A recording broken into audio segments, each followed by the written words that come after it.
Herkese merhabalar, ben Olcam. Bugün sizlerle birlikte çok farklı bir içerik ile karşınızdayım. Video başında da gördüğünüz gibi bir ay içinde 20 kilo, 25 kilo nasıl verebileceğinizi anlatacağım. Kendi tecrübelerime dayanarak.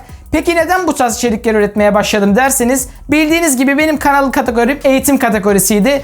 Ama hani hep eğitim olarak devam etmem bence kötü olur diye düşündüm. Bu yüzden her hafta çarşamba eğitim içerikleriyle karşınızda olacağım. Ve her hafta cumada serbest içerikler üretmeye çalışacağım. Bu tarz eğlence olur, oyun olur, vlog olur. Bu tarz içerikleriyle karşınızda olmaya çalışacağım. Şimdi isterseniz ilk olarak nasıl bir ayda 20 kilo, 25 kilo verebilirsiniz onu anlatayım. Ondan sonra da öğünlerimiz ile başlayalım. Şimdi bir ayda 20 kilo, 25 kilo verebilmeniz için öncelikle kendinize bir hedef belirlemeniz lazım. Çünkü ben kendim öyle yaptım. Hedef belirlemezseniz sorunlarıyla karşılaşabiliyorsunuz. Daha doğrusu hevesiniz kırılıyor. İlk birkaç gün kilo vermiyorsunuz ve hani moraliniz bayağı bir düşüyor diyebilirim. Ama ondan sonra biraz daha sabrederseniz, hedefinizi belirlerseniz kilo verebilirsiniz. Bundan emin olun. Şimdi ilk olarak diyelim ki hedefinizi belirlediniz. Tamam, buraya kadar her şey güzel. Hedefinizi belirledikten sonra benim verdiğim programı uygularsanız bir ay, 1,5 ay boyunca daha hızlı kilo verebilirsiniz. Ve tabii ki bu 1,5 ayı 2 ayda uzatırsanız daha da hızlı kilo vermeye devam edeceksiniz. Şimdi diyelim ki verdiğim programı da uyguluyorsunuz. Tabii ki bu programı uygularken de yapmanız gereken birkaç şey var. Bunlardan birincisi evde hareket edebildiğiniz kadar hareket edeceksiniz. Olduğunuz yerde şöyle yürüyebilirsiniz veya farklı spor hareketleri yapabilirsiniz. Zaten bununla ilgili video çeken spor kanalları var ki bu videoya beğeni sayısı bayağı gelirse o hareketleri de size gösterebilirim. Şimdi bu hareketleri yemek yedikten sonra yapıyorsunuz. Olduğunuz yerde koşuyorsunuz, spor yapıyorsunuz, hareket yapıyorsunuz. Bayağı hareketli olmanız lazım bu zamanlarda. Çünkü vücut yediğini eritmesi lazım. Hele de bu virüs olaylarından dolayı şu anda dışarı çıkmıyoruz. Daha doğrusu çıkmak istemiyoruz. Bu yüzden hep yemek yiyoruz ve kilo vermemiz lazım. Çünkü kilo alıyoruz. Bu yüzden evde bayağı bir hareketli olun. Olduğunuz yerde yürüyün, koşun. Yani bir küçük top varsa futbol oynayabilirsiniz işte koridorunuzda. Hani bu tarzda spor hareketlerini yapın. Bunu yaptıktan sonra da zaten spor kanallarını izleyebilirsiniz. Spor olayını bitirdikten sonra yemeğe geçmeniz lazım. Şimdi isterseniz sabah kahvaltınız ile devam edelim. İlk olarak sabah kahvaltısında yemeniz gereken şeyleri söyleyeyim. 2 adet yumurta veya 1 adet yumurta yiyebilirsiniz. Yumurtaya alerjiniz olabilir. Bu yüzden hani bunun yerine şuralarda filan çıkan zaten videonun açıklama kısmında da yer alacak olan programları uygulayabilirsiniz. Ben birkaç tane örnek program yazacağım ama ben bugün yumurta yiyeceğim. Bu yüzden 2 adet yumurtamızı çıkarıyoruz. Yumurtayı çıkardıktan sonra bir de yanına böyle güzel bir yani peynirli, domatesli bir tabak hazırlamamız lazım. Domatesimizi de aldım. Bunun yanı sıra bir de peynir alıyorum. Evet, hadi şunları şuraya koyayım. Peynir aldım. Peyniri aldıktan sonra zeytin de alabilirsiniz. Zeytini aldıktan sonra burada alabileceğimiz başka ne var? Süt. Evet. Bir bardakla süt içeceğiz. Daha doğrusu içmeniz lazım. Başka burada alabileceğimiz herhangi bir şey yok. Tamamdır. Bunları da alalım ve hemen tezgahımıza doğru yola çıkalım.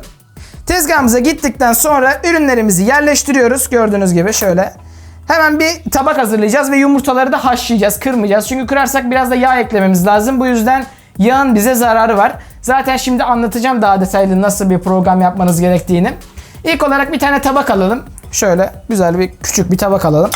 Tabağı aldıktan sonra yumurtalarımızı haşlayalım. Yumurtalarımızı haşlayacağımız yere koyuyoruz. Ama bir su eklememiz lazım. Neyse yumurtaların üstüne doğru suyu ekleyelim. Şurada dursunlar bunlar. Suyu dolana kadar biz de tabağımıza ekleyeceğimiz ürünleri çıkaralım. Ya, su doldu galiba. Tamam, yeter. Bunu hemen ocağımıza koyalım ve ocağımızı çalıştıralım. Evet, çalıştırdıktan sonra şöyle bırakabiliriz onu. Şimdi tabağımızı hazırlayalım. Ben hemen kendime bir dilim peynir keseceğim.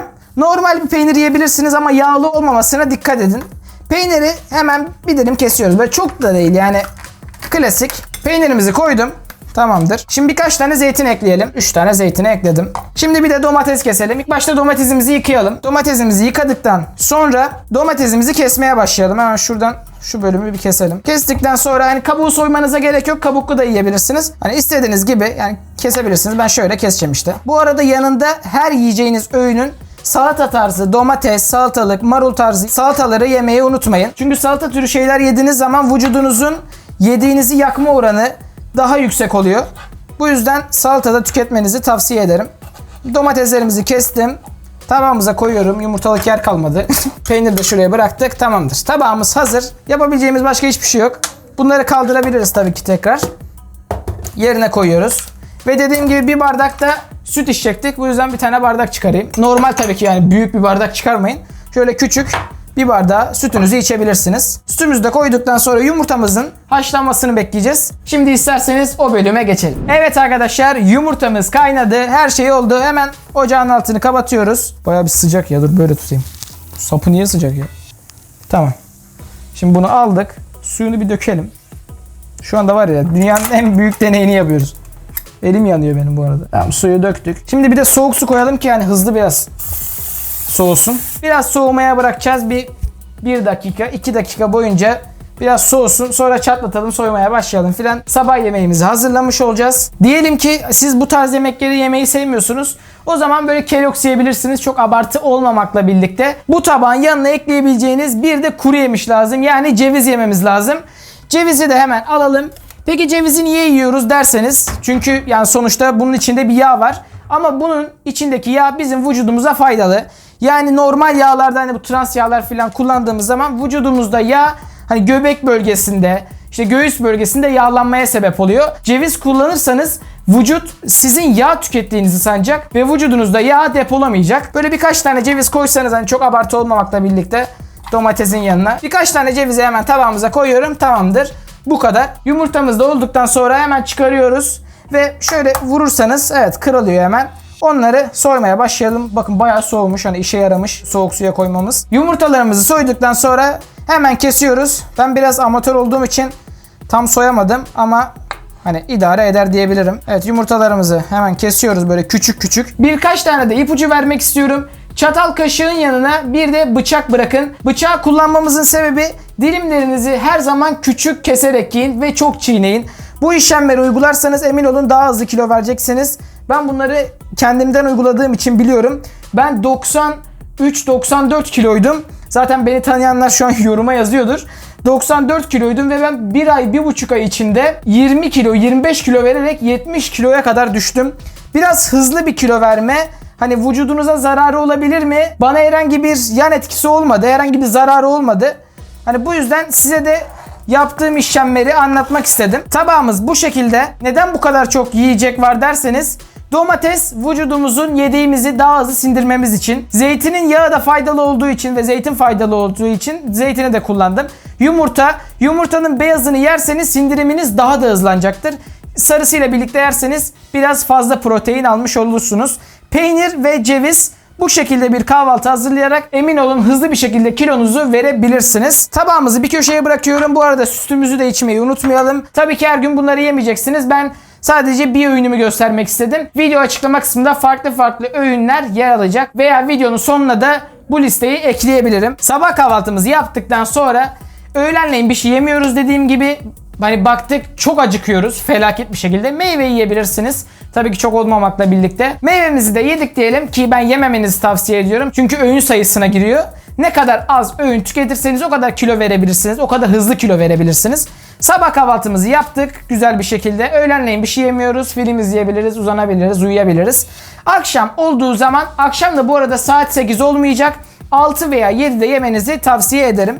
Akşam yemeği olarak da normal evinizde ne varsa o yemekleri yemenizi tavsiye ediyorum. Şimdi ben size akşam yemeği için farklı bir program verirsem, şu anda da zaten dışarı çıkamıyoruz çok. Bu yüzden dediklerimi alırken sorun yaşayabilirsiniz. Akşam evinizde ne varsa onu yemenizi size tavsiye ederim. Yani anneniz, babanız veya kendiniz ne yaptıysa onu yemenizi tavsiye ederim. Tabii ki çok olmamakla birlikte bir tabak olacak. Mesela diyelim ki et var. Eti bıçakla böyle küçük dilimler haline getirerek yemeğinizi böyle yiyin. Peki ne tarz yemekler yemeniz lazım? Et yiyebilirsiniz. Tavuk ürünleri yiyebilirsiniz. Bunun yanı sıra balık, bakliyat ürünlerini kullanmanızı tavsiye ederim.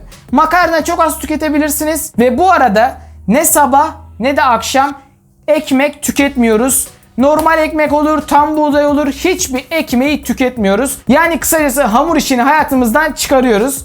Hamur işine ne bakacağız, ne yiyeceğiz, ne de aklımızdan geçireceğiz. Şeker de tüketmiyoruz.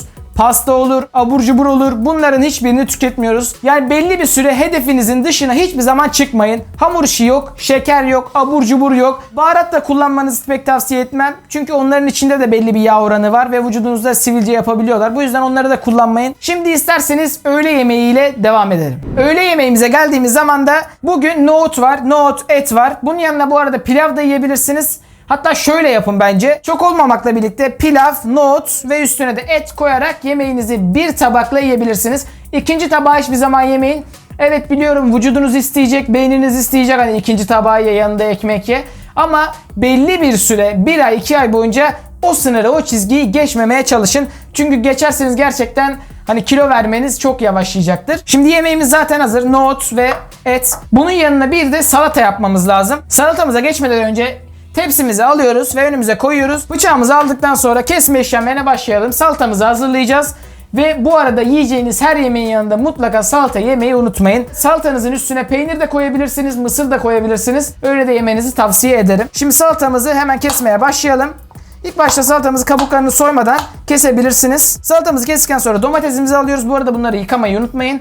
Ben daha önceden yıkamıştım. Hemen ortadan ikiye kesiyoruz.